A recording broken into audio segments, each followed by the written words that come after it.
Alrighty.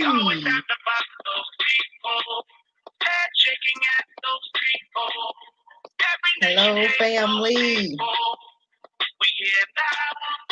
Hello, hello, hello, hello, hello, family. Alrighty now. Waiting for everybody to come in.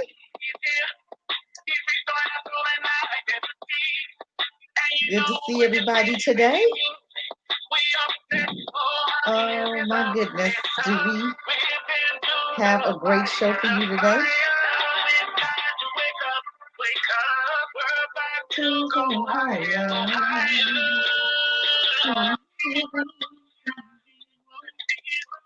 All right, I don't own the rights to this music, but I love Ron Dalton. And if anybody knows who this brother is, he is an amazing man. He is doing the from Negroes. It's called the Hebrews to Negroes movie, and it's on Vimeo, and it costs like $10. And if anybody does not know who they are, you need to check out Ron Dalton for Hebrews to Negro, and I play his music, and that is his music. And I'm telling you, I love, love, love his videos. I love his movie, the music, and I play it all the time on my show because we have to know, and it's time for us to know who we are. We are in for a treat today, and as you guys saw the title was what? The new black is what? People of color. That's what they're calling us now. That's not who we are. We are BLACK, and it's time for us to understand that. And it's really time for us to really try to concentrate on getting our own nationality. And I keep telling people that, but people seem to fail to realize that this is something that we need to do. Let me give you Blog Talk. The number, and you want to speak to me, that number is going to be 563-999-3682. Again, 563-999-3682. And I appreciate everybody that's tuning in now and who's going to tune in after the show. I appreciate everybody spending your day with me. I'm only going to be on here for an hour. I'm not going to be on here all day because it's just a few pointers that I am going to talk about. My daughter is she makes smoothies, right? So you're going to see me sipping on a smoothie that she created, and she's Smoothie Cream. Okay, that is her brand, and she is doing her own business, and it's all about entrepreneurship, and that is the spirit that's in our family, and it's all about us new beginnings, and it's all about us doing what we were put on this earth to do, right? um I am just I'm looking at some things going on, and I hope you guys are still supporting our brother Jay. Okay, if you go to Mitchie X's page, uh that's the NFAC guy. Okay, I hope you guys are supporting him, and I hope that he didn't put his neck on the line for black people, and black people turn their backs on him. Okay, I'm so concerned about that. We need to be going to his GoFundMe, and we need to be supporting him. This brother is not just about the guns, you guys. This is trying to shut the movement down, trying to shut him down, trying to shut down the movement so that we can stay stuck, so that we can stay depending on white supremacy, so that we can stay uh, in bondage. Okay, I don't know who wants to be free or who's tired of what's going on, but I'm telling you, I'm tired of what I'm seeing.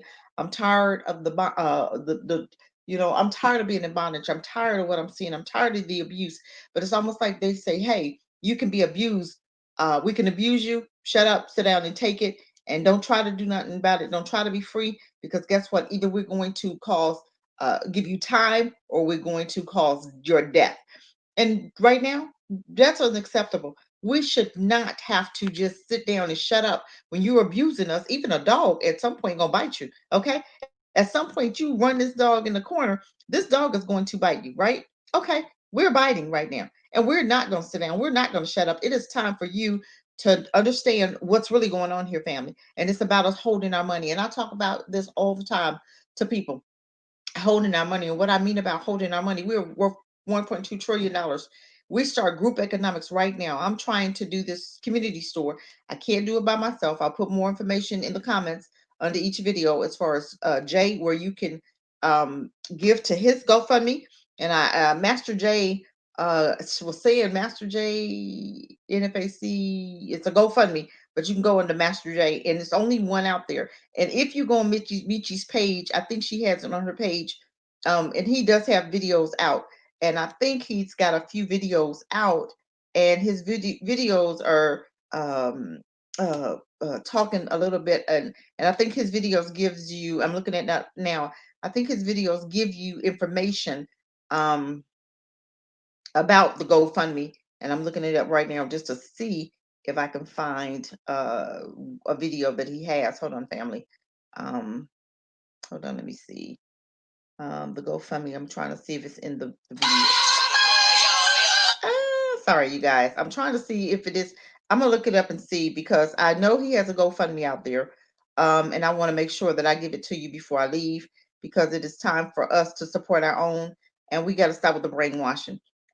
Black folk, we get in trouble, and um, we can't count on each other. No, I think we need to do better. And I'm looking up his GoFundMe now, right now, Master J. Um, GoFundMe, and I'm gonna see what it is because I know I've gone to Michi's page by Rosemary Parker. Um, okay, I see two on here, but I know he said the one by Rosemary Parker is the one we should be going into. You family, there's another one on here by somebody else. Don't do that one. The one that Michi X has have been talking to us about was the one by Rosemary Parker, and it is the GoFundMe by Grandmaster J, Legal Defense. Okay, so I want you guys and it is Rosemary Parker is organizing this fundraiser, and I want to show it to you guys because I don't want you guys to do the wrong one. Okay, now that's the one, and let me see if you can see the title. Um, Oh shoot, I'm trying to see if you guys gonna be able to see the title. I don't think you guys are gonna be able to. Can you see the title, you guys? Okay, that's the one. It's the GoFundMe by Rosemary. Okay, and her last name is Parker. Okay, and this is called the Grand Master J GoFundMe. I'm trying to make sure that I get it right in there. Grand Master J Defense. Okay, and so far he's doing really super great. But that's not enough. I want you guys to continue giving. This is our brother, and he has went out of his way. He's been creating a defense fund, a defense for the Black community. Don't let them kill the movement. Don't let them stop him in his track because they think, okay, we cut the head off, and the rest will die. No, we have to let him know that we are not going to give up and we are not going to stop. Okay. Let's support our brother, you guys. Go on here and keep giving. If you give 10, if you give 5, if you give 2, give something, you guys. Do not leave this brother out here to dry, and we not take up and we not do for him. Okay. If I had $1 million, I'd give it all to him just so he could make sure that he had the right defense to beat this charge because it's nothing. But you have to have, and in America, you have to have the right defense and you have to use the right words. And it's going to take money to do what he's trying to do. But I think we need to support our brother. I'm just saying. Okay. We don't leave him out to dry like this. Okay. But now, we're going to go there, but also wanted to put the Gunfold GoFundMe as far as a community store. We have been looking for a spot. Thought I had a spot. In another spot we looked at, it's gonna need a little work. Not too. The rent is great, but it's gonna need a little work. But we're not trying to do that. We're not trying to put that much work into a store starting out. Okay, and what we're trying to do is the New Beginning Community Store, and it's going to be a store. We're going to ask vendors to rent the spaces inside the store. Vendors will come, they'll pay us maybe $50, $60 a week. And so if you're trying to start your own business, you can rent out a space in the store. And we're looking for pledges, people that want to pledge maybe $20 every 2 weeks, or you want to pledge $15, you want to pledge something to help us with the GoFundMe, with the the monthly bills. That's fine. If you want to say, hey, this is for toward the rent, this toward the food that's going to go in the community store, whatever. Okay. I just want I think it's time for us to do group economics. Nothing is going to change unless we change it. Um, and when we talked about the Biden, when I hear about Biden and what he said and how he has been talking about the immigrants and stuff, and how he's saying we need to work with immigrants. No, we need to work with ourselves. We don't need to work with anybody. You know what we need. Why is it everybody else can get what they need except Black people?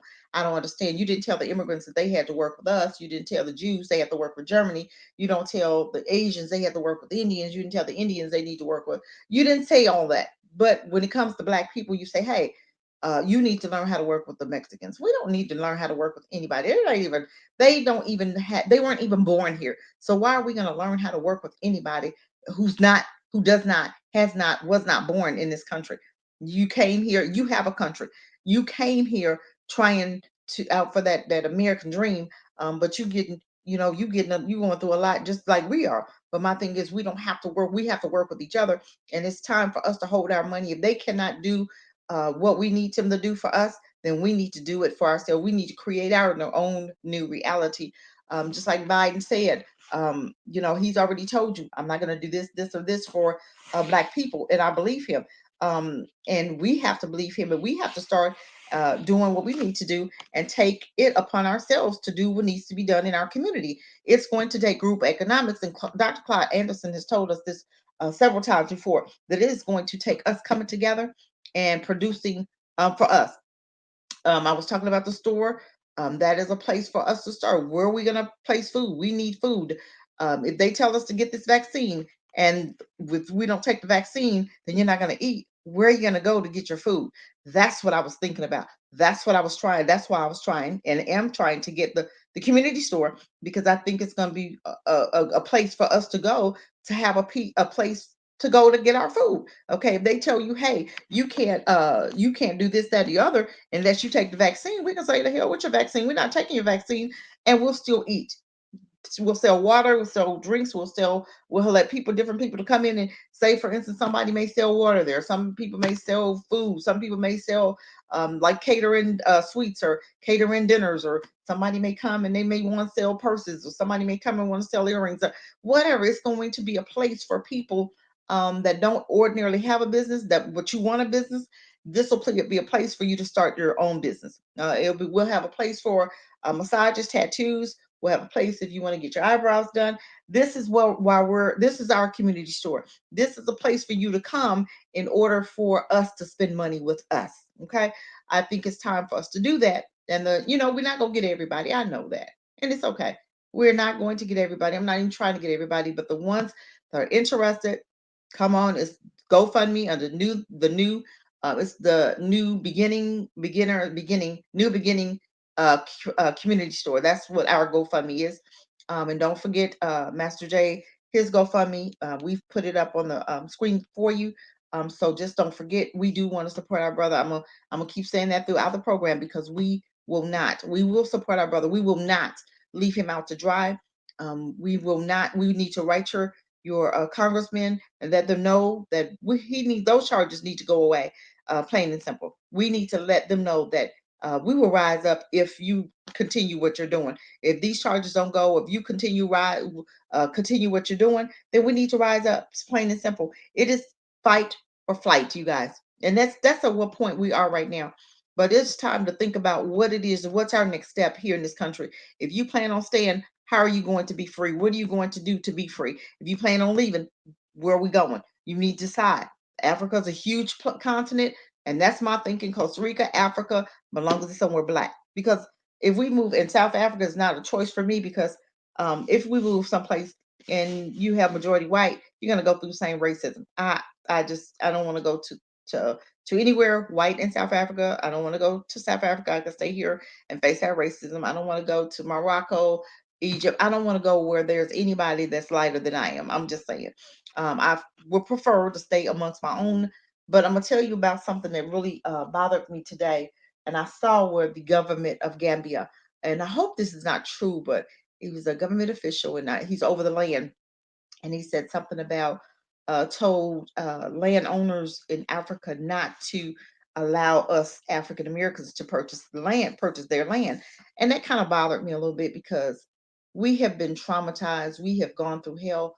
We've been abused. We've gone through burnings. We've gone through bug breaking. We've gone through so much hell, and we hate ourselves. It's called self hate. If you have a man in another country and you telling landowners not to sell your land to Black African Americans, that hurts, especially when you're Black. But then you turn around, but you're not, you're telling, you're saying you didn't really give a reason why. You just told them not to sell their land to us, but you didn't say that when the Chinese came. You didn't say that when the Indians come. You're not saying that when the Arabs come. You're not saying that when people that don't look like you come. You're open and ready for them to sell their land to them, but when it comes to us, you're going to tell them not to sell your land. That's kind of questionable. I don't understand that theory. But my thing is, I say, okay, Americans, you Black America, you don't have to go to the Gambia. You can go to other. There are so many other countries in Africa that you can go to. Ghana, okay, it's for one. Ethiopia, Uganda, Mozambique, Tanzania, Rwanda. Those are other countries in Africa where we can go and we can purchase land. And I've not heard them say anything negative. Actually, Ghana is welcome us, has welcomed us year return, and it's continuously to welcome us. So if the Gambia wants to be like that, then we just don't, we don't have anything to do with Gambia, and you just stay away from Gambia, and you let the Chinese take their little spot, and you have your way with the Chinese, and we'll go somewhere where we are wanted. Okay, but I'm glad that he let us know how he felt, and because we don't need Black leaders that look like us but feel like he does. So my thing is, we have Black leaders here in America that feel the same way about Black folk. We don't need to deal with them. We need to actually vote them out, and he needs to be voted out if he can. We need to vote them out, even here in America, like Karen Bass, who was part of the Black Panthers or part of the Black movement, but has never done anything since she's been in office for Black people. So Black people, or I see Black people in foreign countries like Gambia who say, no, you don't want to sell your land, who has power. This is a powerful person. He's a governor. I'm not, I shouldn't say governor. He's one of those, he's a top person in Gambia who is land over the land hold. Okay. And that is his job. And he told them not to sell their land to us, which is so sad because we are so full of trauma and hurt that and self-hate. Okay. And here we are looking to our brothers, and he's showing, displaying the same self-hate. He's displaying the same trauma that he's gone through from probably some South Africans there, white, who has not treated him the best, or maybe some Chinese or Indian people who are there now who's not treated him very well. So we have to get to the point where we are coming together, and it's now more than ever before. Time is of an essence right now for us to come together and really depend on each other, and have each other's back, and really go to bat for each other. And right now, this is the time for us to do it, even with Grandmaster Jay. Okay. We always have to remember our brother. He needs us now. We don't walk away from family member when they need you most. You don't walk away from family when you know that they're in a crunch. You don't walk away from family when you know they're down and out. We don't walk. That's not what we do. We didn't used to do that. I don't know where that theory came from. We didn't used to do that, but we do that more now than we ever have. We we do that more now than we ever have before. I told you I'm drinking a little smoothie, so if you see me drinking my daughter, she made me a smoothie. So if you see me drinking it, it's very good. So you see me drinking it, okay, y'all excuse me, but yeah, mm, and it's really super good. It is really good. So you have to remember our brother. Let's not forget. Okay. I also wanted to talk to you about hangings. I'm noticing. I saw the other day on Phil, the African Diaspora News, where a young man. Let me get his name. Hold on, you guys. A young man. I kind of write everything down. Omari Bryan. Bryan. Bryan. Bryan. I think that's how you pronounce it. He was outside of his hotel room in Homerville, Georgia. I don't know where that's at. Don't sound like it's where we need to be, or where we used to be or have been. But his name is Omari Bryan, and he was outside of his hotel room, hung. I don't know. I just can't imagine you're out, and I just can't make sense of this. And this is not the first one. It's not the second one. It's this is like the seventh or eighth, in this year, probably more than that, in 2020, that has been found hung.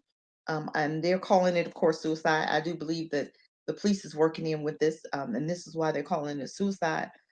We don't know how to. I keep telling you, we don't know how to tie nooses. At least I don't know how to tie a noose. I don't know how many of my black friends know how to tie a noose, but been asking black people, and nobody knows how to tie a noose. So I'm not understanding how are they saying that it's suicide? And I do believe that the police officers are in on it, because my thing is, if you're not investigating anything, and if you don't see any, um, I don't know how did it, how I don't know hanging. How do you get up there and hang yourself? Um, I don't know. I just don't. Especially if I'm up there and I hang myself, I had to climb up there on something. So when I hang myself, it's got to be a bucket. It's got to be a chair. It's got to be something that's underneath me. If I come and I see somebody hanging and I don't see a chair, I'm gonna think, well, how the hell they get up there? How did you get up there? And what did you do? You got down and moved the chair. What happened to the chair? That's my thinking. I'm gonna look for evidence. I'm gonna look for, how did this person get up here? And the last hanging, the family member said that when they got there, or they asked the police what was there, and they didn't say, there was a chair, and this was, I think, was hung on a basketball rim. I think, if I'm not mistaken, this one was hung on a basketball rim, and his family asked him, was there a chair, was there a stool, was there something out there, and they said no. So my thinking is, you're saying it's suicide. How how am I getting up there to be able to hang myself? I'm not understanding that. That makes no sense to me. I keep asking the question, because I'm like trying to make sense up here, and it's not making sense. So if it's not making sense to me, it's not making sense to them, and it's surely not making sense to us, family, because and I know that it's not suicide. And I know we are waiting for them to tell us, hey, it's been a lynching. They're not going to tell you that. They're going to continuously tell us it's suicide until we do something and say something and bring it up to their attention. No, we're not believing that it's suicide. We're not believing that it's uh we're not going to continuously believe that it's suicide, because it's not. Okay. This is really concerning. He was in Homerville, Georgia, and outside of his hotel room, and come to find out that um that morning he was just found there hanging. I'm not. We have to do something, family. We have to say something. If we don't bring attention to this, then it's going to continue happening. Let's not wait until something hits our door before we wake up to it, or before we mention it, or before we stand up for it. Why does it have to hit your door? Why is your brother not your concern? Why is your sister not your concern? Why is something that happens to another black person not your concern until it happens to you? Let's not be like that, because anything could happen. You're going to need somebody sometime. You're going to need somebody at some point in your life, right? Let's stop and figure out what's going on, and be an assistant to our brother, his family, because it could happen. It could be yours. It could happen to you. And when things happen to us, we want everybody to care. But then when things happen to other people, like Master J, nobody's concerned. Nobody's paying no attention. Well, it wasn't me. He should have did it. He knew we come up with all of this stuff, and it bothers me, because people are stepping out to, like Ice Cube. He stepped out to protect us, and what do? We dogged him. Master J stepped out to protect us. What do? We dogged him. Other people are stepped out to protect us. What do? We dogged them. We gotta be done with that. Enough is enough.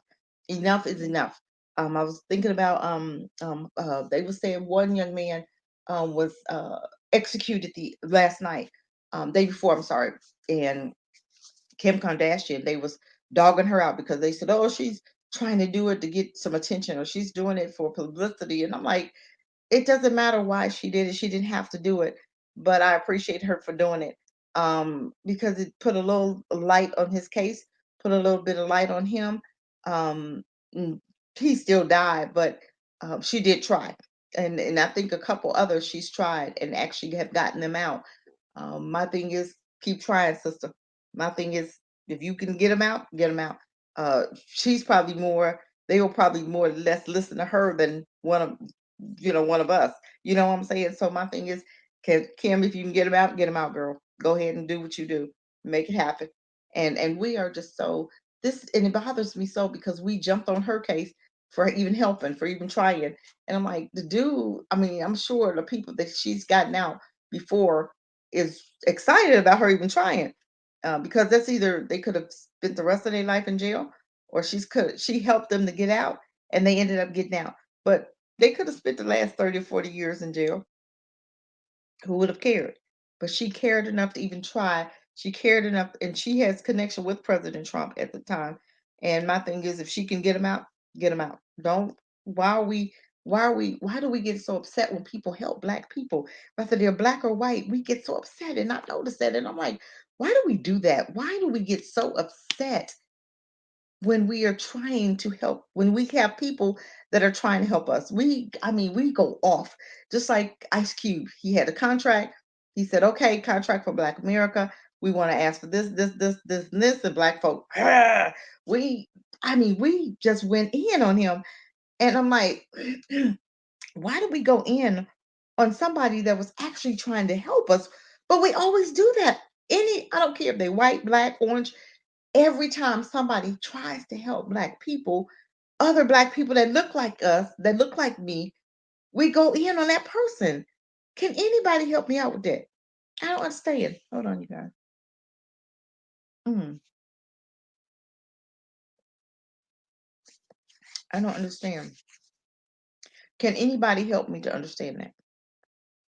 I don't get it. Um,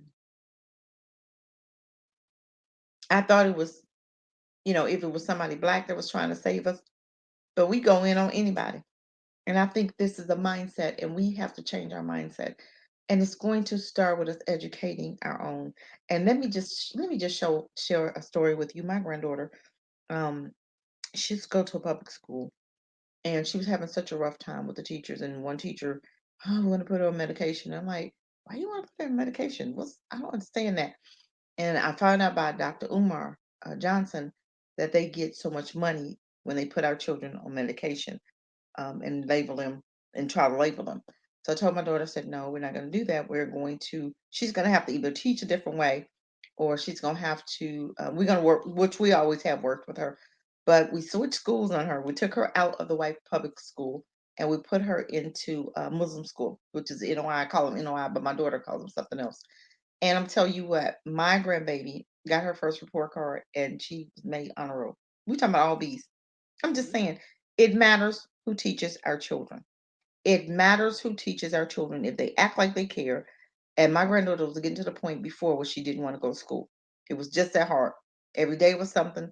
And I remember one time I called in on a teacher that I guess one little white girl had said something, and she was trying to get the information from my granddaughter told about a situation, and the teacher asked her, who do you think I'm gonna believe, you or somebody else? And the story was sounded so, but my granddaughter had too much information connected to the story, because I was like, your teacher she didn't say this. She goes, yeah, she said blah blah blah.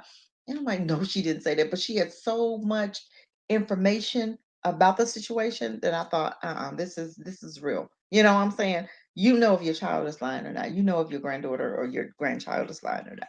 But I thought that was, just so amazing because she has Black teachers now. And I'm telling you, I could tell the difference in her education, the difference in her communication, the difference in how she looks, and the topics they have. It's just great topics. It's just great all the way around. I am just so excited. And she was excited. She was running around. Oh my God. I made it on the road. It was just so amazing to see that. And I do believe that it matters who's educating our children.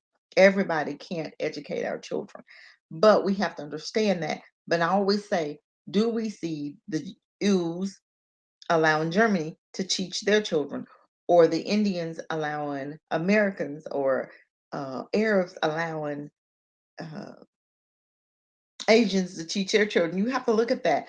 We are the only ones that allow our enemies to teach our children, and it is time for us to actually take our it is actually time for us to stop allowing our enemies to teach and educate our children. It is time for us to educate our own children. Okay, and it's time for us to do that. That's not something that we're doing, and I don't understand why. We know their plans. We know that their plan is to take them from schools to prison, but we still allow them to teach our children, which I don't understand why. If you know somebody is doing a jacked up job, why would you continue allowing them to do it? That's my question to Black America. And if you know, if you could leave and relocate and go to another country and money wasn't an option, would you go to Africa? Or where would you go? And why would you go there? That's a question that I've asked people. And I remember my cousin said the other day, because I was telling, I'm talking to her about moving. And she's like, well, if you run, you run. And she thinks I'm running. And I'm like, no, I'm going for safety. I'm going for safety purposes. I'm going someplace where I know, where life is going to be a little bit better for me.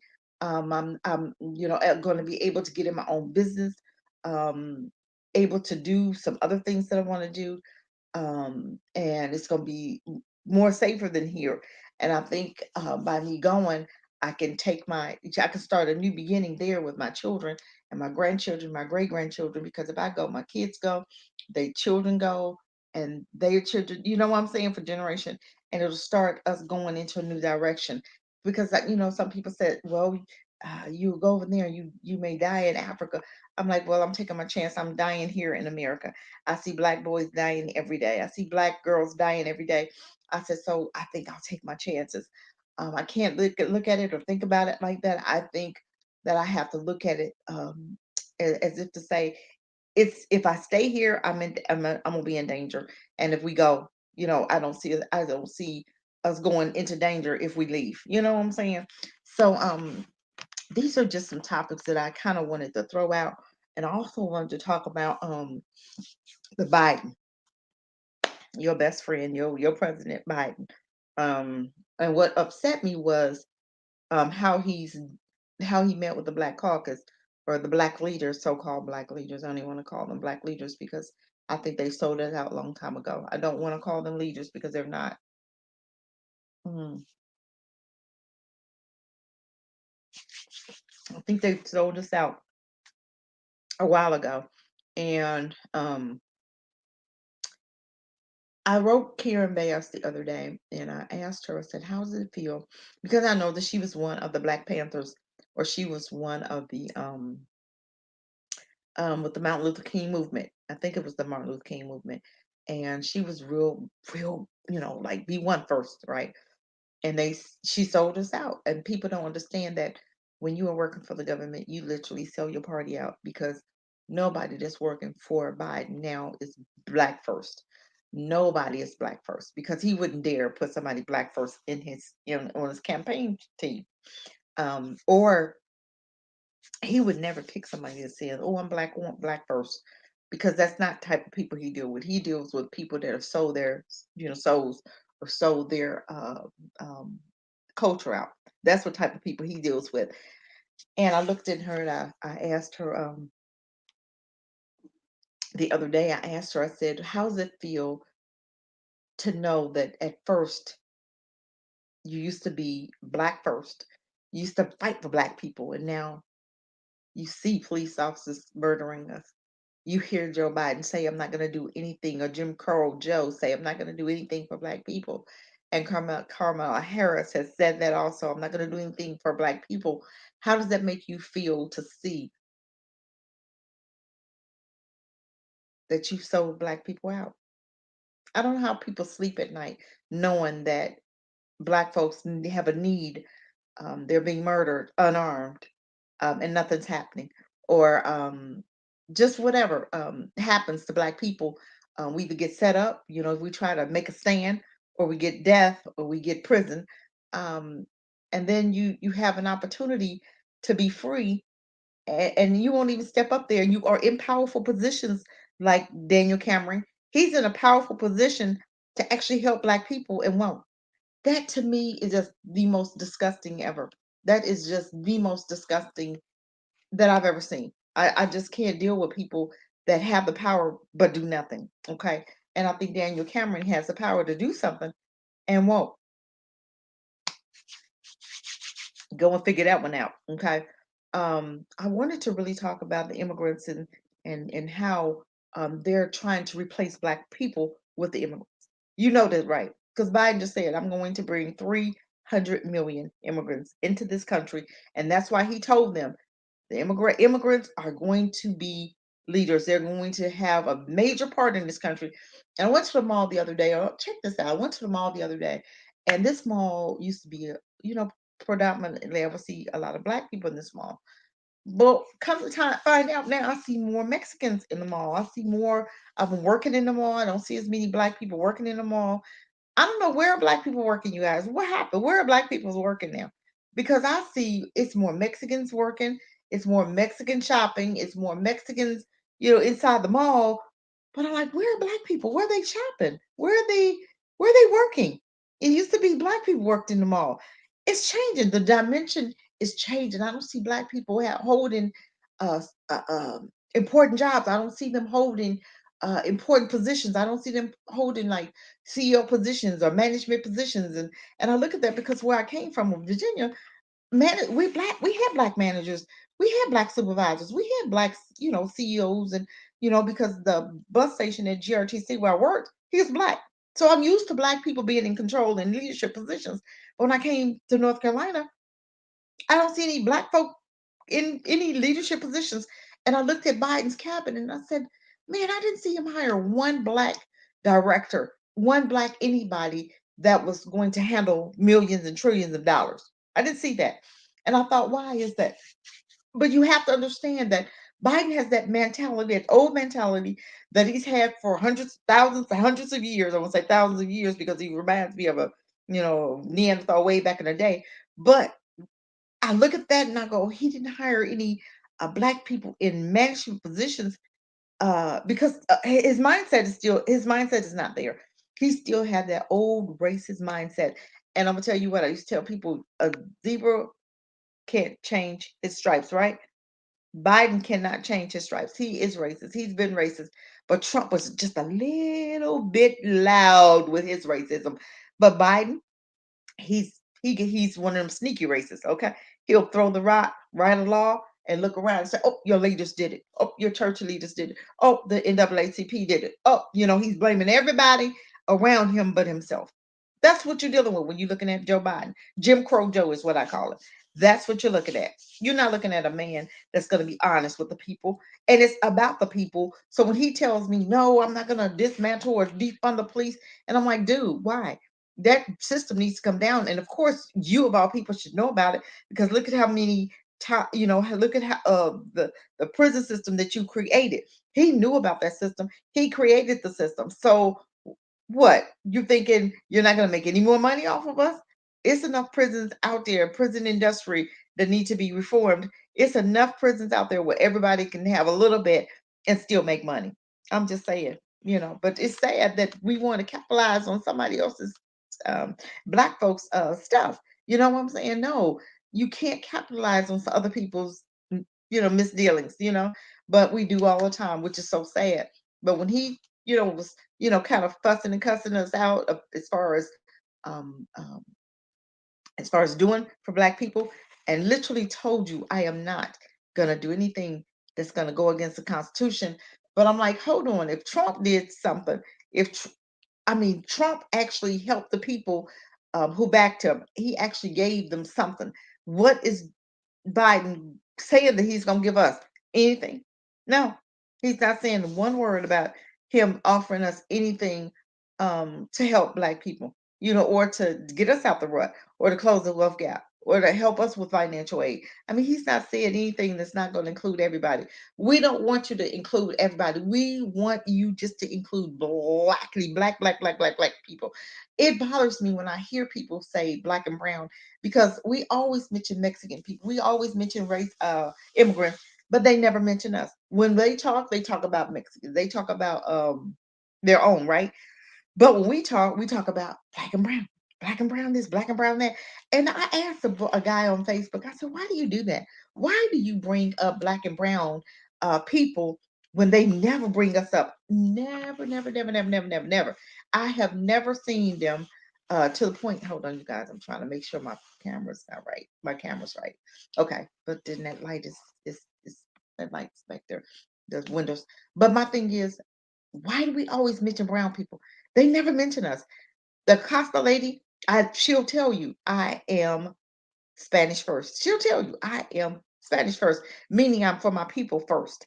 And then if there's any of me left over, then you'll get a little piece. But right now, she's telling people, she'll tell people. But my thing is, we have to show people that we are black first. Stop buying their stuff. Stop supporting the food. Stop buying Chinese and stop doing Walmarts and stop doing a whole lot of other stuff that we're doing. And let's do group of economics. We can build our own community stores nationwide. Also want to do a clinic that was nice next to next to the community store. I want to have doctors, dentists, and lawyers come in there. So I'm appealing to my lawyers right now, my doctors and my dentists. I need you to come to serve 1 day a week in a clinic. And you'll get paid. Okay. May not get paid as much as what you want, but you'll still get paid by black people. We do, some people have insurance and you'll be able to put it on the insurance or whatever, but I need for you to um come into the black community to help us out. We won't be able to pay you full price. We won't be able to pay you what you could make in the hospitals or make, but we need our own clinics, especially with this COVID coming. We need our own lawyers. We need our own doctors. And I wish that we could have our team of investigators that somebody out here get together and they can go nationwide. And right now, we need a team right now that's going to go to Homerville, Georgia, to see what happened to this young man that was found hanging. We need a team that could have went out and investigated Aubrey's death. We needed a team to go out and investigate Brianna's death. We needed a team to investigate Trayvon's Martin death.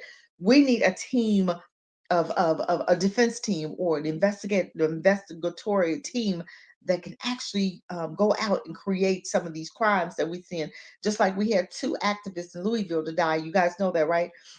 I don't know his name. Let me see. I'm gonna try to pull it up. We had two activists in Louisville to die, and hold on,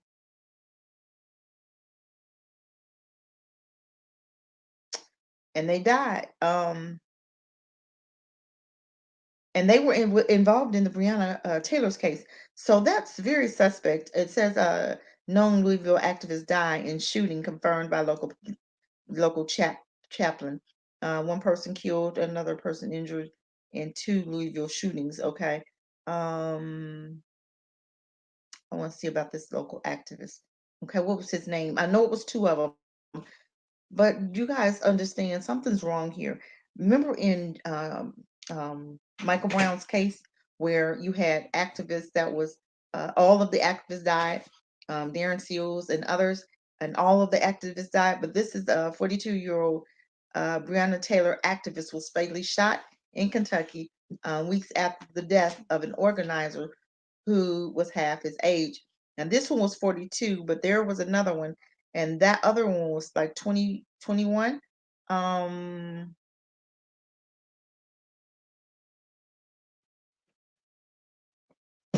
I'm gonna see.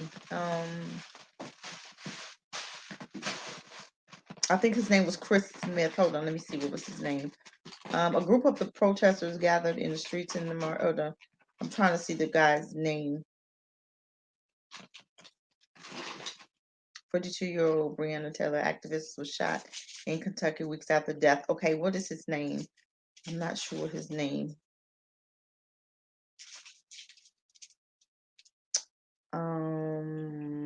26-year-old. Hold on. Nope, that was her. It's owner. Chris Smith, 42, was the victim of one of two shootings that occurred on Friday. Stachel Bussey, a local chaplain, told the Louisville Courier Journal. Bussey assisted Smith's wife as she identified an activist's body at the hospital. According to the report, Louisville police has not have yet to identify Smith, but reported a wounded body in a car Friday afternoon, according to the newspaper. According to Louisville Courier, Smith recorded live streams and footage during protests over the death of Brianna, just like everybody else. He was um, finding his niche, finding his voice at the protest. Bussy told Louisville Courier Journal. Smith ultimately passing comes after the death of another known Breonna Taylor activist, 21-year-old Hamza Hamza Travis uh, Nagby, who died after a shooting in on November 23rd, as Courier Journal reported. Those associated with Nagby told the newspaper that he was irreplaceable and was looked upon as a pillar in the community.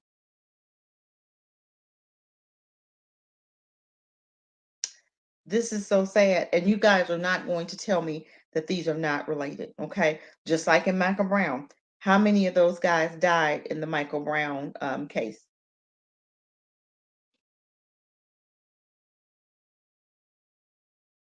And this is very suspect. So this is what I'm saying. This is why I tell you guys we need our own investigative team. We need our own team because this right here needs to be investigated. I'm just saying. Um, and when we are doing stuff like this, we are active by activists and we're speaking out. We need security. Either you need to have the candy bars with you, or you need a defense team. And that's what NFAC was trying to do, a defense team. And I do believe that he was trying to do, and it was just to make sure that police officers was doing what they supposed to do. And the defense team is to investigate different killings and murders that was going on. And this one right here is very suspect to me. You had two activists to die within 30 days apart. Okay. I'm just saying. It says Smith and Nagby were shot at locations in Louisville that are about 6 miles apart. Smith in a 2000 block of North 26th Street, and Nagby in the 21st block of Crittenden Drive. Okay. Some of the police is still looking for suspects, but don't they have like satellite where you can, pull up satellite visions and see what's going on? I think it's more advanced than that. So you're not gonna tell me that. And then they said related and no motives at this time, but you're not gonna tell me that um, these are not related. There's one more other guy that was that had that had a lot of information about the case, and Queen, she comes on Queen. I'm not gonna say her name because I get her name, but she comes on 9 o'clock and 6 o'clock on YouTube Live, and she's called Queen. Okay, and she does a lot of stories, which she's amazing. She does a lot of stories, and it was a guy that she was talking about. I don't know if that's the same guy as far as this Travis guy is or not. But you're not gonna tell me that this right here is not related. This is very heartening and it's very disgusting because things, just like these hangings, just because the police say so, we're going to call them suicides because the police say so. Just like this reminds me of the story of Michael Brown, not Michael Brown, of Joshua Brown, who came and testified in the Botham Jean case. And he testified that Wednesday and Friday he was dead. You're not going to tell me that the police department did not do that. I don't care. You're not going to tell me that they didn't. I'm so tired of stuff happening and black folk act so nonchalant because it's not you, because it didn't happen to you. Well, let's stop it so it don't happen to you. This should not happen to anybody. We should be able to live in a country where we should be able to voice our voices and have equal justice for everybody.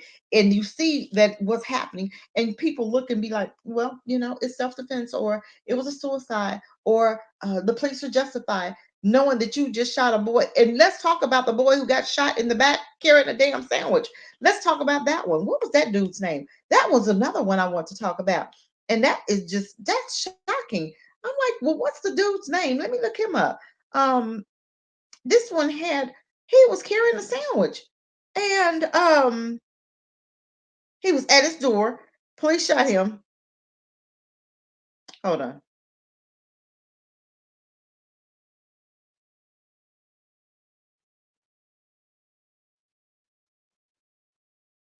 He was hold on, I must read it to you. He was actually carrying a sandwich, and it came from Subway, and a black man shot dead by police Hold on. While carrying the sandwich, family says.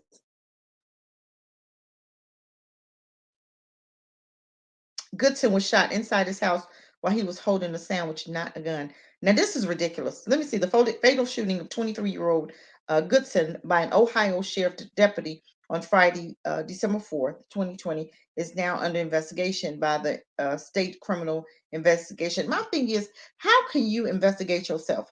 There is no way that we are going to get any legal justice by allowing these devils to investigate themselves. That just don't make no sense. Let me see. The guy's name was Casey Goodson. Um, let me read it. An Ohio sheriff deputy shot and killed a black man who, according to his family, was holding a sandwich and entering his home at the time in a case that will be examined by federal investigation. You're talking about the FBI, who's now bringing up charges, false charges on Grandmaster NFAC man because he is voicing his opinion and speaking out for Black people. Those are the same. That's the same FBI that's doing this investigation of Casey Goodson's shooting. Really? That's ridiculous. That makes no sense. Casey Goodson was fatally shot on Friday on the north side of Columbus by Deputy Jason Mead, a veteran of Franklin County Sheriff's Department. Okay. The family of the 23-year-old. Let me ask you a question, family. Are you noticing a pattern here? Everybody that's dying is like 30 and under. Okay. Now the 42-year-old that just read about, that's an exception. But usually these boys are 30 and under. These are their prime ages to reproduce, right? That's the ages where they can have babies, right? They're killing off our young men so that they can't reproduce, so that our culture can die. But every time they try to kill us off, they end up dying off themselves, right? Remember the drugs they put in our neighborhood? What do you see now? You see the opiates, right? And them bastards dying of opiates, they dying like dropping like flies. No matter what they're doing, they're still dying like flies. But I'm gonna tell you what, if the doctors had known that opiates would have affected us that the same way, they would have been giving us opiates. They wouldn't give us opiates at the time when we were wanting opiates. They wouldn't give it to us. You know what they said? They said nope because we were drug addicts and we weren't in pain and they didn't want us, to be selling them and stuff. So they wouldn't give us opiates, right? But they gave them to white folk, right? So now they did us a favor. So now who dying of opiates? You put drugs in our neighborhood, but guess what? The doctors did you the same way. So now you dying like fly hotcakes over them opiates. But my thing is, every time they try to do harm to us, it ends up coming right back to them, right? And when you hurt us, it's impossible to hurt us without hurting yourself first. I always tell people that. So don't forget that. Always remember that. It's impossible for someone to hurt you without hurting themselves first. A family of the 23-year-old said, has disputed police claims that he was outside the house or holding a gun. They say he was shot in front of two toddlers and his grandmother. Okay.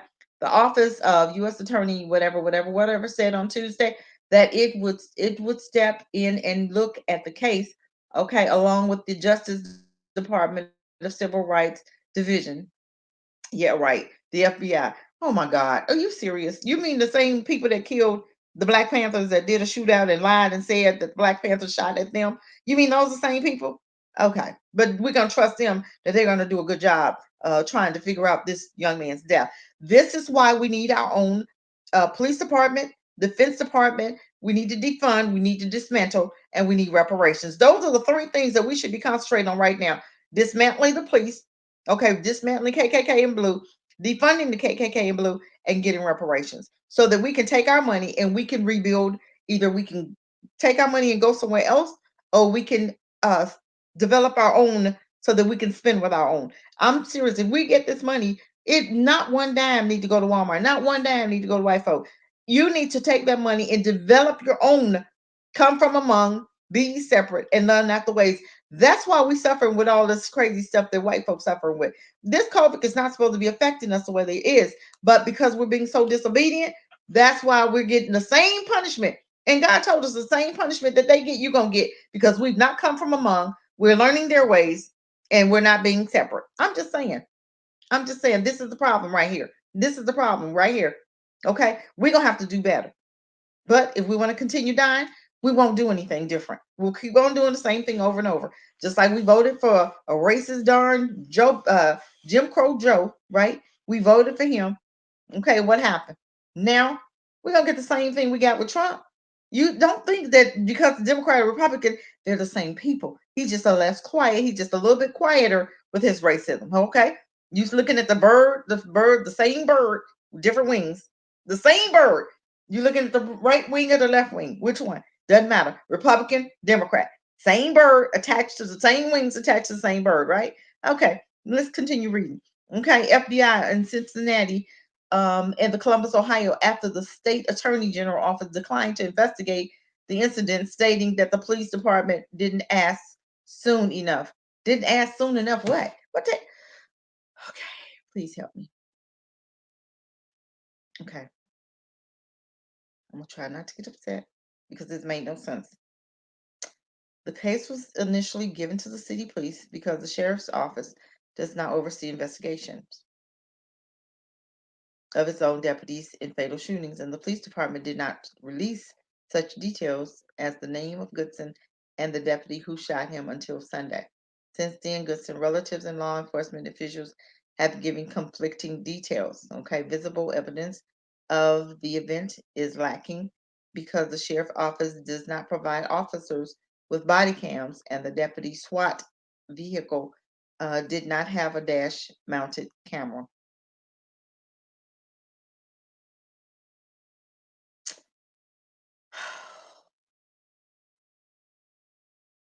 I'm just tired of this. According to 911 recordings obtained by the Associated Press, Goodson grandma can be heard saying, "My grandson just got shot in the back when he came in the house." She told a dispatcher. Mm, I don't know if he's okay. The 73-year-old woman says in Friday's recording, Goodson had just gone to the dentist, she told the dispatcher, and she didn't know what had happened or who shot him. The attorney of the family, Sean Walton, told CNN Goodson had put his key into the door before he was shot and fell into the kitchen where his 5-year-old brother and his 72-year-old grandson saw him laying on the ground with a Subway sandwich. Okay. Goodson of Ohio concealed carrier permit holder was legally armed at the time of the shooting. Why is it? This is the thing. Why is it that black people cannot? We can never have a gun. White folk can. They can go into a Michigan court building with rifles, with ARs, with shotguns, and now nobody gets arrested, nobody gets hurt, nobody gets shot, nobody's feeling threatened. But let black folk have guns. We're not even pointing them. We have them, concealed, or you have them on you, and you tell police or you don't tell police, but you still get shot, and then they say, "Oh, they had a gun." So what? It said that he was a concealed carry permit holder. It doesn't matter if he had a gun or not. That should not even have been mentioned in the story. Doesn't matter. White folk carry guns all the time. They don't end up dead with a sandwich in their hand, do they? White folk carry guns at court buildings. Nobody brought them up on charges, but you bring in Grandmaster Jay, the NFL leader, up on charges for what? Because you say he pointed a flashlight, which had I don't know what kind of gun. I don't know what kind of is the gun attached to the flashlight. I have no idea. But you said he pointed it. But Antifa. But there's a new law that they had out, and it was written for Grandmaster Jay. And this was a law that was written like June 6th or something. You can look it up. But also, it should include Antifa, should include the KKK, should include the white militia, should just not include black militia or black people. I'm just saying, it's things that's crazy that's happening, but that and nobody is uproar. Nobody is mad about this. Black folk need to be rising up nationwide about this. This is ridiculous. It said he had a concealed carry permit. So it doesn't matter if he had a gun, but if he got shot in the back, you wouldn't have seen that he had a gun anyway. Was he raising the gun? Did he have it out? Doesn't sound like he had it out. Goodson was not alleged to have committed any crimes, has no criminal background, and was not the target of any investigation. Okay.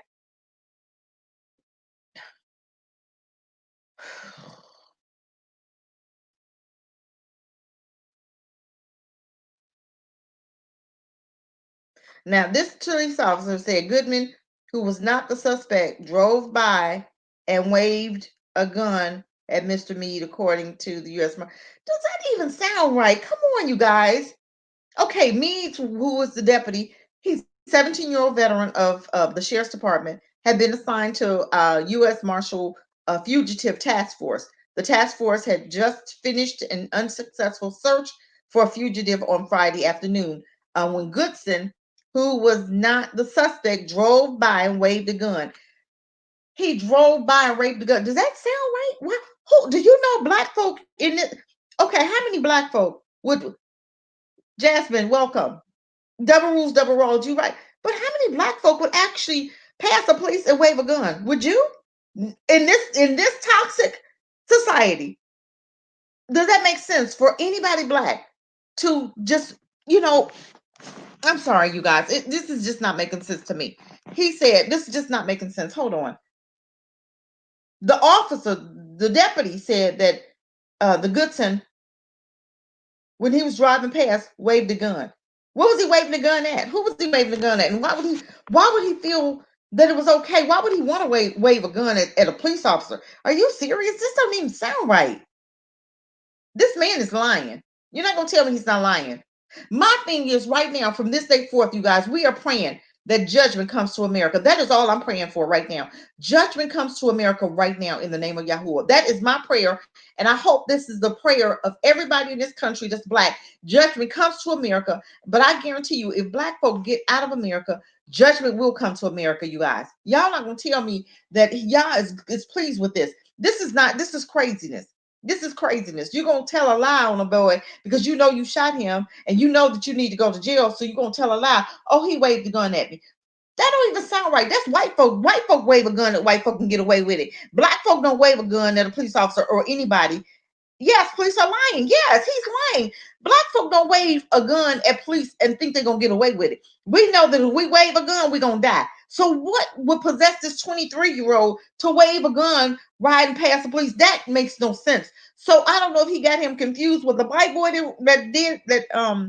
I don't know if that made sense when was he getting him confused with the white boy? Remember the white boy that was driving in the police car and he waved the gun. He had an axe or a gun or something. Did he get shot or did he get tased? Nothing. He didn't get shot. He didn't get tased. They just arrested him and took him to jail, right? He made it to jail. He was alive when he got to jail. But this dude, uh, his back was turned to the police officer. So if he had a gun, how did he know he had a gun? It makes no sense. And why would you shoot him standing at the door trying to get into his apartment? I don't understand a lot of what's going on, you guys. I'm sorry. I don't understand. Um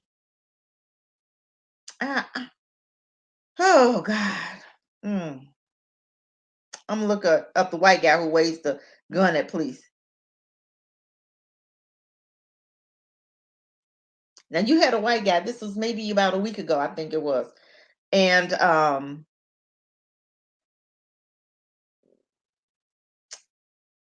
let's see, white bearing loaded gun wasn't threatening enough for police.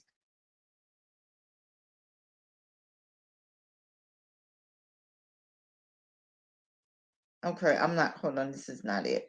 Okay. Okay, this is not it.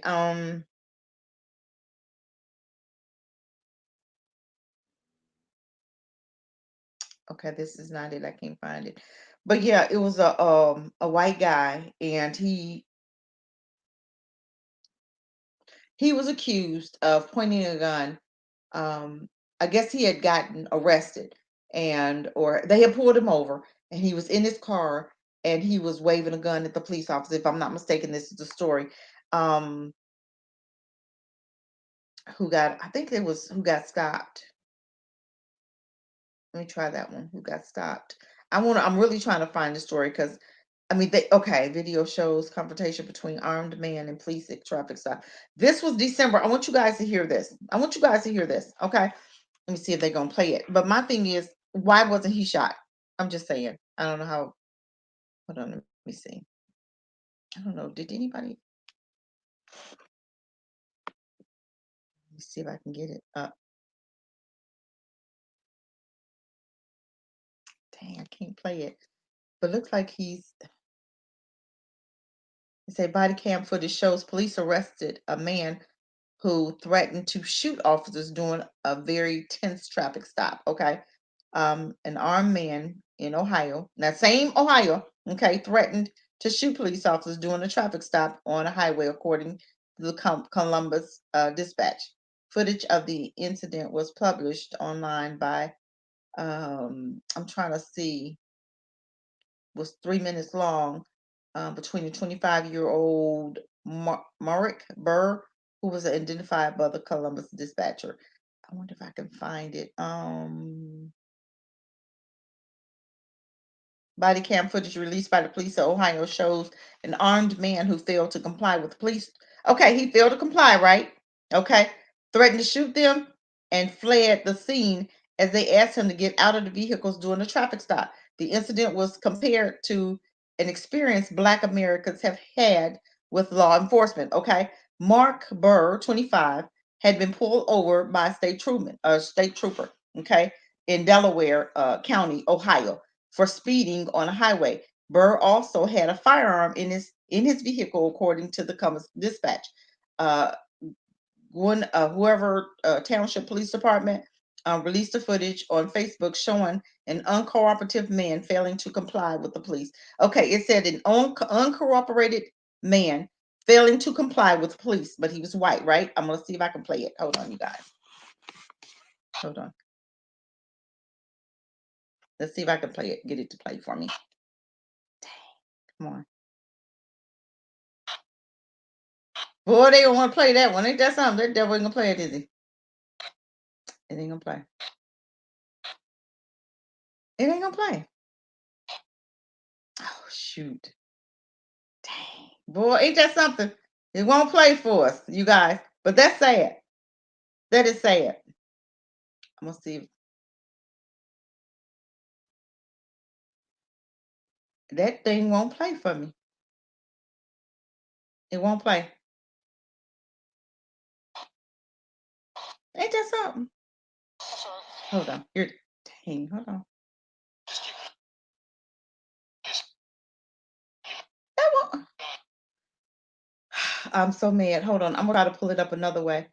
Hold on, you guys, because I'm gonna get this video up, because I want us to see what was the difference in him and the other Black folk, that the same thing happened to them, but I can't pull it up. But I'm gonna get it up. Hold on. I'm gonna see if I can pull it up another way, you guys. Hold on. Y'all bear with me, because I want to see this one. I want to see this one. I have got to see this one. I'm just saying. Now, he was not cooperating, right? Double standards. Good. Yeah. Hey. Because they're on code, yes, but still, Jasmine, at some point we have to do something. At some point. I want to see if I can pull this video up. Hold on. I'm gonna see. I just can't. I'm gonna see if I can pull it up. Okay, I think this is it. Hold on, let me see if I can pull it up. Hold on. On top of your salad, of course, I have sauce, as finishing oil, or just as a shot every morning. Hold on, you guys. Okay, I want to see. Let's see if we can get it up. Hold on. He said he's not going to shut up the car, so. Okay. That's all right. Just keep an eye on it. Just get the right foot. Just start. Put your hands on the steering wheel. No. Whoa. Hey, get out of the car, man. You got a gun right there. Whoa. There's rights. There's rights to this. Get out. There are rights to this. There are rights to this. Get out. Right there. It's open. My hands are up. No, you got to. This is on body cam. You have body cam, sir? Do you have a body cam? Do you have a body cam? Do you have body cam, sir? Put your hands over your eyes. I will send this dog on you. I will shoot you. Don't. Hey, you have rights. Hey. You have rights too. You have rights too. Don't shoot there. You have rights. You cannot shoot there. You know the Constitution. You know that.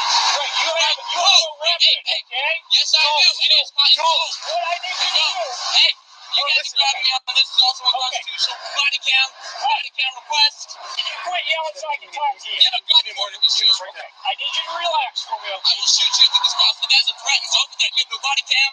You know this? He has my hands are open. My hands are open. My hands are open. You need to get out of the car. No, I do not. I do not. Weapon. You cannot. No, it is constitutionally owned. I see that. You have a concealed carry permit. It's not concealed. Yes, it is. See the weapon? It's right there. Don't do it. Body. I'm open. What are you trying to do? Don't do it. I'm not doing anything. Do me a favor.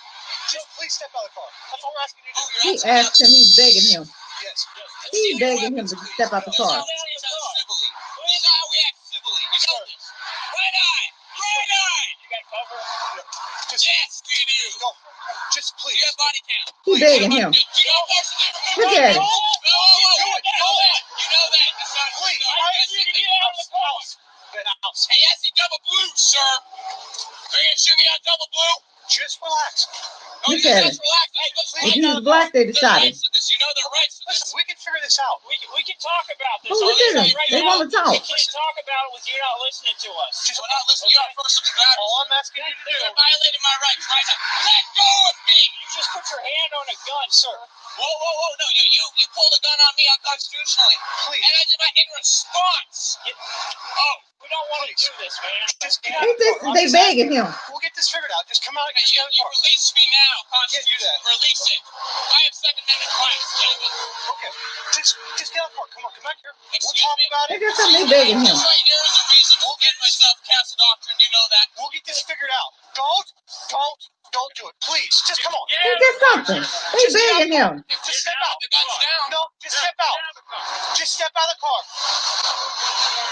Don't do it. Get out of the car. You're on Let's double see if he blue. gonna drive You know away. what's gonna happen, right? Just stop. You need to get out of the car. That's a No, I lawful don't. order. You're gonna go to What, a jail. gun? I gun my take me to jail then. Go ahead. Just come on. You're obstructing. I can't. No, you're obstructing. You're pointing a gun at me, sir. Right now my life's in threat. Okay. Well, we have. I don't see body cam on this, sir. I'm just gonna drive away. I'm not gonna bother anybody. No, you're Hands not. on the seat. Don't do this. No. Don't do it. Don't. Oh, he drove away. Do we see any shots, you guys? Do we see any shots? Stock market crash we just Hold on. experienced is only the beginning. Okay, family. You just saw that, right? Remember those two teenagers that was inside of the car that drove past the police? This was like 2 weeks ago. The two teenagers that no weapon in the car. The officer said, "Oh, they were driving toward me. They were actually making a right-hand turn, and the police officer was across the street on the left side street." This guy they saw the gun. The police officer is begging him not to touch the gun, begging him to get out the car. Now, you know, and I know, family, that if that man was black, he would have been dead. This video was 3 minutes long. It took them how long to shoot Jacobs? How long is it taking them to shoot anybody? The last boy got shot. He had a sandwich in his hand, right? But they shot him anyway, right? This young man drove away. I didn't hear no shots fired.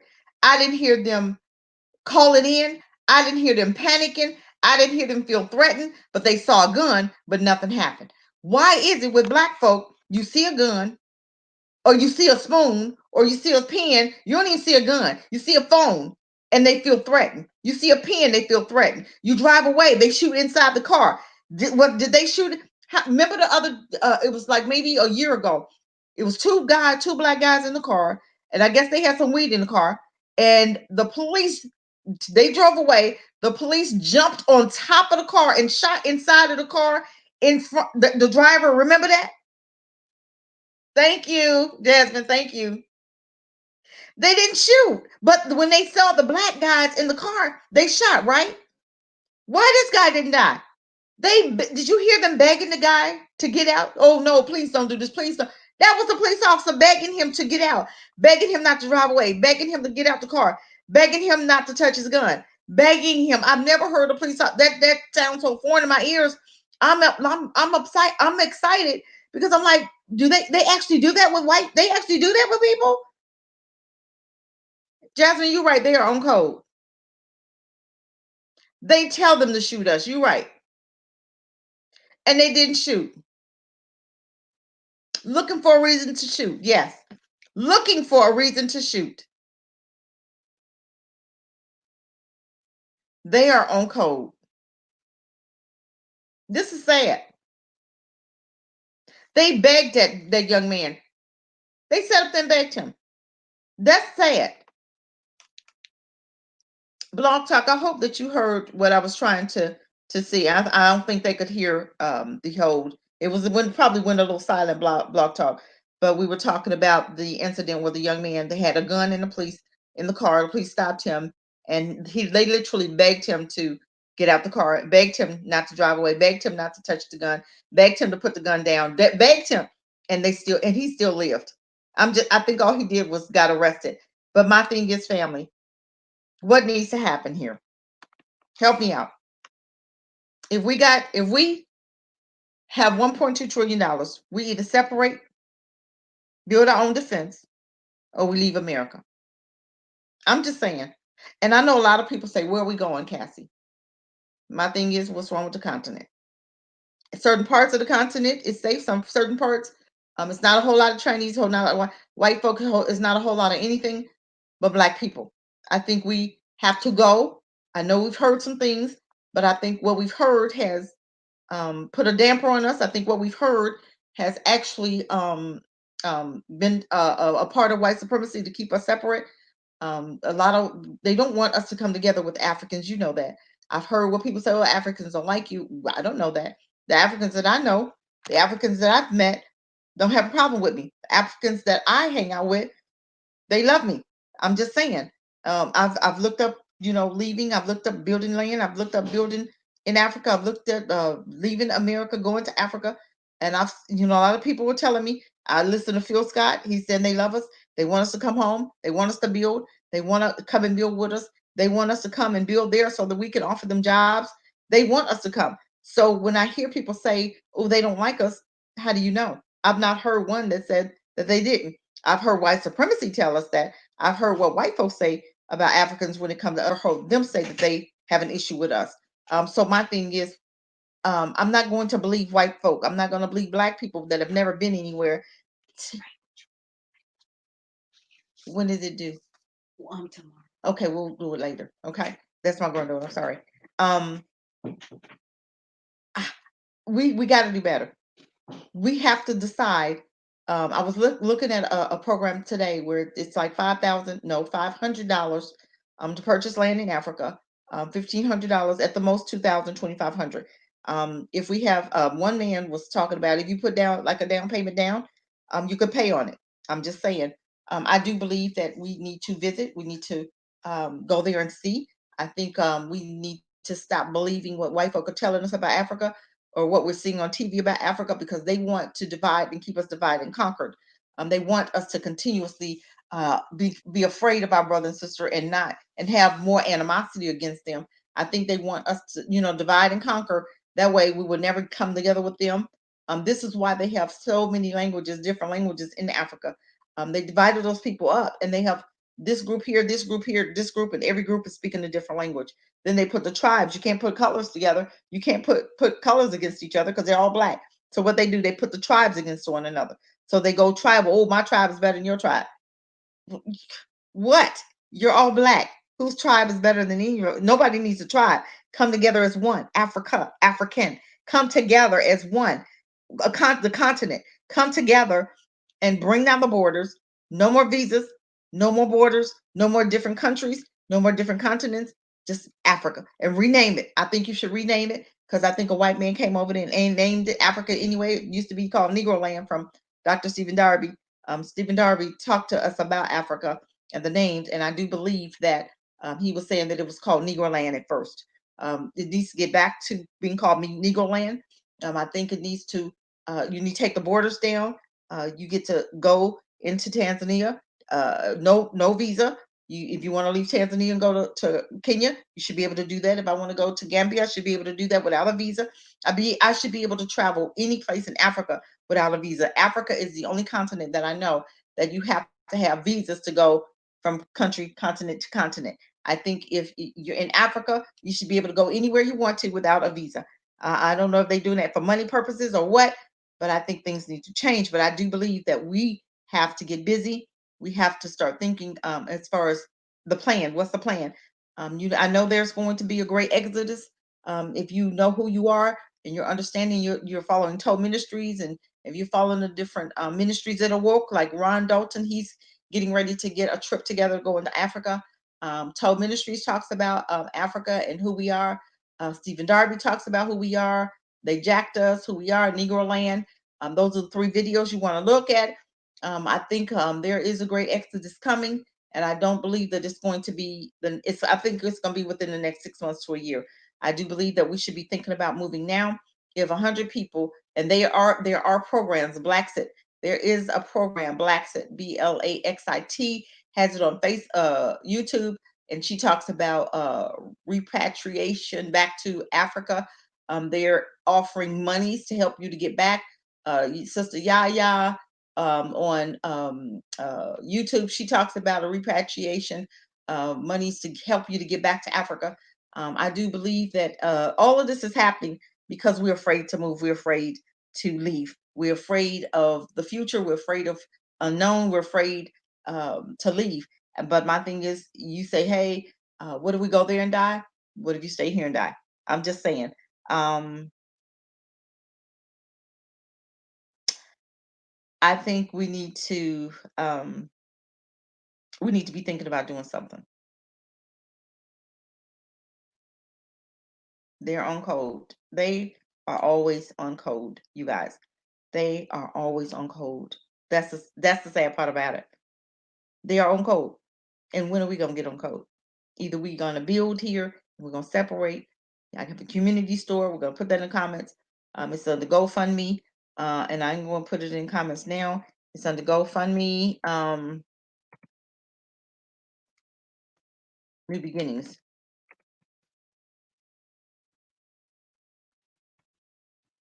This is the GoFundMe. It's under New Beginnings. That's for the community store. Okay. Don't forget the community store. I'm gonna put it in there again.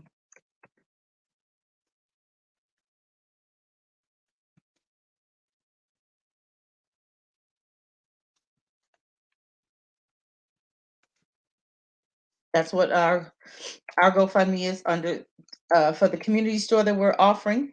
And also don't forget GoFundMe for Grandmaster.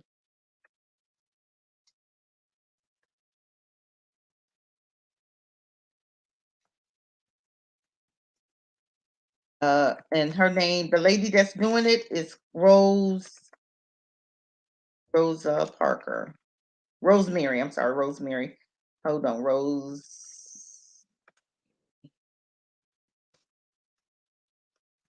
her name for Grandmaster J is Rosemary Parker. When I did go under GoFundMe, I did see 2. I want you guys to support our brother. I didn't want to be on here all day. I want you, that is for Grandmaster J. And Rose Parker is the one that's offering it. And I want you guys to remember our brother. Do not leave him out there. Do not leave him out there alone. Do not leave him to fend for himself. Do not leave him to fight this battle for himself. He was doing it for us. So we need to return the favor and go and support our brother. I don't care if you give $10, 20, 15. I don't care. Every 2 weeks, give something. Make it like you paying your tithes. And I know, honey, we paid our tithes. Do $100 this week and $100 next pay. I'm just saying we paid our tithes. If you can pay your tithes, act like this is your tithes. Because this brother gave out a lot of information. He was there for us, and we are not going. We will support our brother. We will not turn our back on our brother. So go fund me. Go fund me. Grandmaster J and Rosemary Parker is in charge of it. Okay, there are 2 out there. I seen 2 when I went on to go fund me for J Master, because Grandmaster J, and her name is Rose Parker, the one who has it up for him. Okay, so that's the one we want to concentrate on. Okay, I do appreciate you guys for visiting, coming by and us talking, but I think now it's time for us to make some choices. Um, it's time for us to do something, family. I do see things coming together, but I'm just sitting back watching. But my thing is, I want to leave. My plans are to leave, and I'm getting my stuff together, um, and I'm going to leave. I'm not going to raise my granddaughter in this. I'm not going to raise any of my grandkids in this, and I am going to create a new reality for them. And is going to, and Africa is so big, I can go from one city to another. I'm not going to take anybody's word for it, but when I get there, I'm going to do some shows on Africa, and I am going to put them out there so you guys can know what to expect. Okay. With that said, family, I am going to end with that note. I want you guys to think about what it is we need to do, and it's time to go. Okay, we've done this thing for way too long. Just what Biden has told us, he's not going to do anything for Black people. We have to learn to get along with Mexicans or immigrants that weren't even born here. We have to get along with them. Why do we have to get along with them? Why can't you do for us like you do for everybody else? Why can't you do for Black people the way you did for the Jews and the Indians and the Asians and now the immigrants? Everybody is over us. My thing is, I went to the mall the other day and I told you how I seen a lot of immigrants, a lot of Mexicans working. I'm like, where are the Black people? The Black people don't work at the mall. Where are the Black men working? Where are the Black people working? Period. I see these jobs and I'm like, you guys, if they're not going to hire us for work, get your own and hire your own. It's time for us to do something different, family. If they're going to treat you like stepchildren, then guess what? When stepchildren get grown, they move out and they go away. Okay, bye. I'm just saying, we have to do something. We can't just sit here and die. We don't have leaders that's going to have our backs. So we have to move in groups. We have to do group economics, create our own reality that we want to see. And it's going to take us doing it and stop looking to Al Sharpton and Jesse Jackson and Roland Martins and all those crazy people in leadership because have not done. The Obamas of the world has not done anything for us. Um, and not ever going to do anything for us, but they're gonna dangle a carrot in our face and hope and pray that we still swallow what they're been feeding us. And we're done. Defund, dismantle, and give us reparations to police. Defund, dismantle the police, and give us reparations so that we can build our own reality or we can leave. I'm just saying. Enough is enough. You've just seen the video. You know what Biden said. We need to get along with Mexicans. Why do we need to get along with immigrants who weren't even born here? No, I'm not going to get along with immigrants. I'm going to build our own new reality. And that's why I was trying to do GoFundMe for the new Beginnings Community Store. It's a group of us is doing it, and I'm going to leave it to them, but I'm doing community store, and that'll be a place for us to come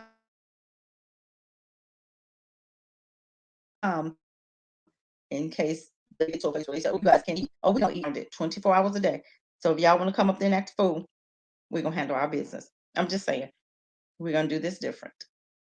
We are going to do this different.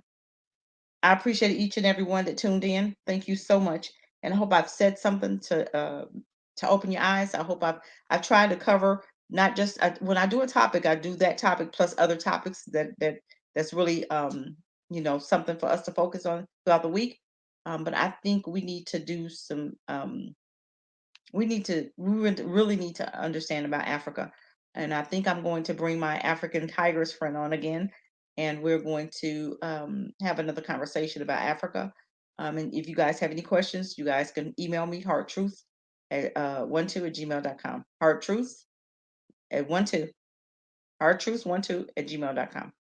I do appreciate everybody that tuned in. Thank you so much, family.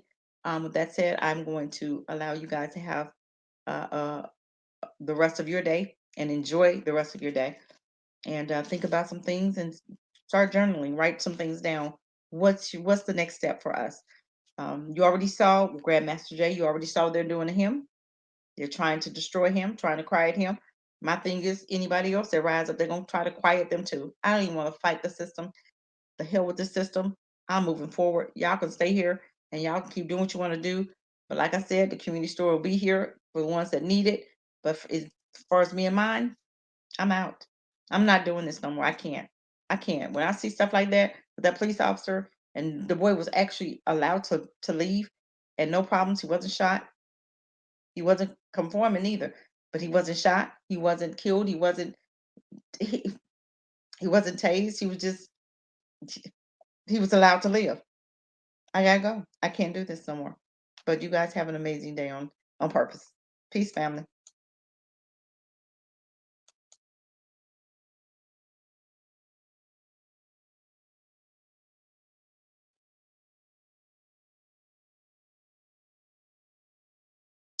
My computer does what it wants to do. My computer does what it wants to do. Look at there.